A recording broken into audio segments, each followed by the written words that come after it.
Welcome back. Eskom narrowly missed load shedding last night as the power system was severely constrained. The power utility says some of its generating units were offline due to maintenance.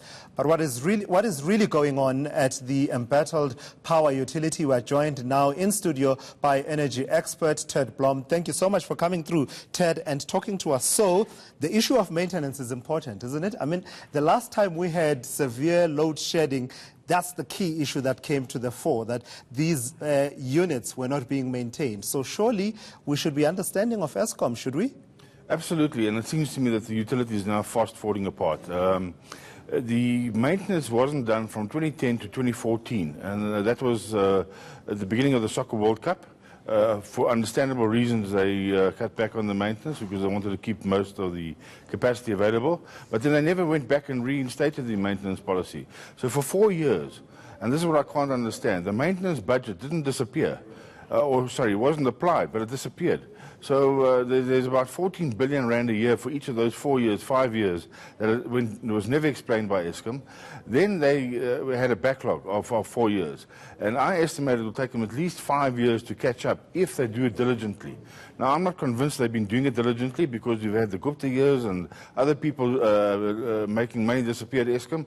And I think, again, maintenance has been on the hind legs as far as priorities are concerned. And that's where we are now. We're sitting with a very broken Eskom and no money. But Ted, should maintenance, which is, I mean, I imagine that it's part of the ecosystem, it should be worked into your plans, should it lead to load shedding? Which leads me to ask, are we being told the full story here? Because I would imagine that, you know, if you're going to be doing maintenance and you know you're going to be taking down one unit and you've got enough energy that you're generating elsewhere, and therefore you don't need to have load shedding. Absolutely not, but provided your maintenance is of the right quality. It's no use maintaining something and then a week or two later it's broken again. That's not effective maintenance, and I think a lot of that's happening at Eskom at the moment. And I think now with the recent departures at Eskom, it's symptomatic of the fact that there's big problems within Eskom. On the operational side, certainly I have big concerns about the sustainability of the organization. Secondly, from a financial point of view, I predicted 5 years ago that 2018 would be the meltdown year, and here we're seeing it happen slowly in front of our eyes. And then in terms of, I mean, the context, part of the context, of course, of this this close shave we had with load shedding last night, and perhaps who knows what's going to happen in the coming days and weeks, is the supply, the coal supply disruptions. Eskom has singled out the issue around the optimum coal mine, but at the same time they've been able to bring up the 5th unit at Medupi. And then there was that incident in the Free State at Letabo Power Station where there was an explosion. How does all of that come into play in terms of what we can expect as consumers of electricity? Okay, so Medupi is overflowing. It's drowning in coal. Why? Because it's 6 years late or longer, and the coal contract wasn't suspended during that time. So there's more than 20 million tons, if my numbers are correct, of coal lying at Medupi surplus. Eskom has tried to move it. It's too expensive to move. It's more than 500 rand a ton to move that coal into the Mpumalanga pantry. The rest of the coal shortages, with respect, are self-inflicted. I did a report in 2007 together with a bunch of guys in Eskom.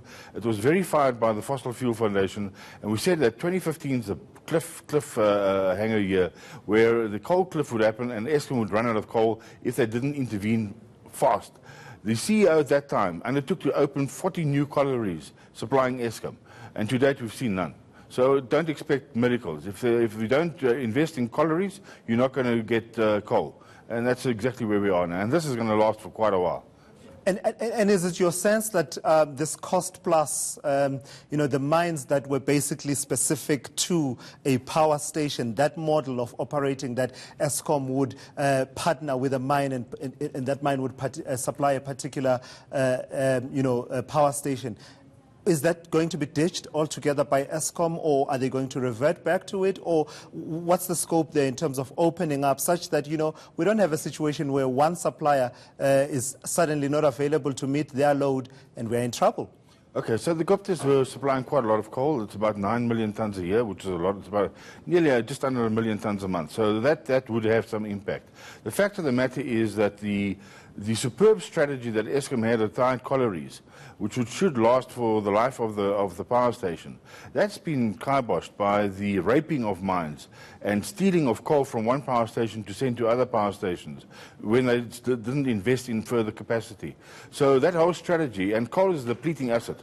Once it's gone, it's gone. So the only way to fix it up is to build new power stations on new coal fields. And in the intervening period, and that's why I mentioned there will be a financial meltdown, in the intervening period, the cost of coal and cost of production at Eskom, if they don't intervene properly, will go up by 25% a year.